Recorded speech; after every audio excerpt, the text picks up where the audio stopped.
వేడి ఇడ్లీలోకి కారప్పొడి అండి.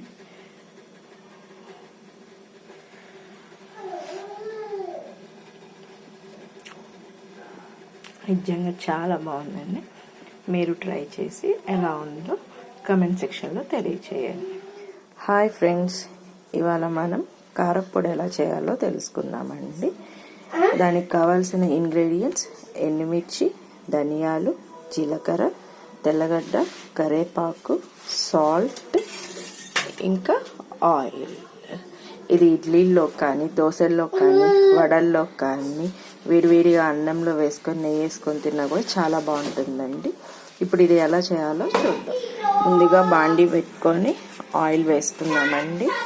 ఈ ఆయిల్ కొంచెం హీట్ అయ్యేదాకా ఉంచుకొని దాంట్లో ఇప్పుడు ఎండుమిర్చి వేసుకున్నాము. నేను కొంచెం చేసుకుంటున్నానండి, ఒక 30 ఎండుమిర్చి దాకా తీసుకున్నాను.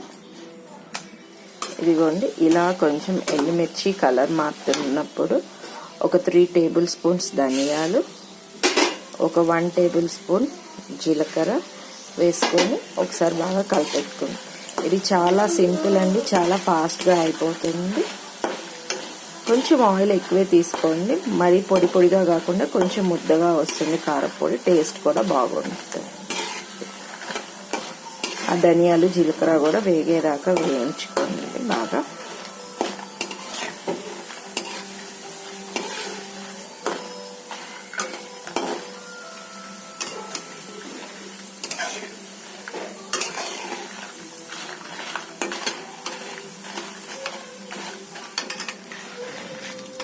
ఇదిగో చూడండి, ధనియాలు కూడా వేగాయి. ఇంకా లాస్ట్ స్టవ్ ఆఫ్ చేసే ముందు కొంచెం కరివేపాకు, ఒక హ్యాండ్ఫుల్ ఆఫ్ కరివేపాకు తీసుకొని ఒకసారి బాగా కలబెట్టుకొని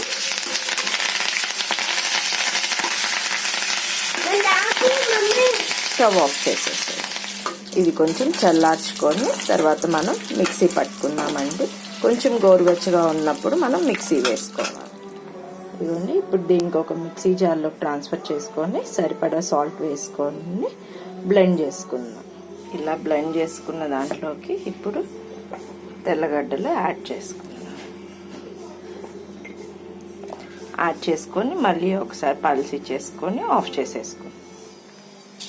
దీన్ని ఇప్పుడు ఒక ఎయిర్ టైట్ కంటైనర్లో స్టోర్ చేసి పెట్టుకుంటే చాలా బాగుంటుందండి.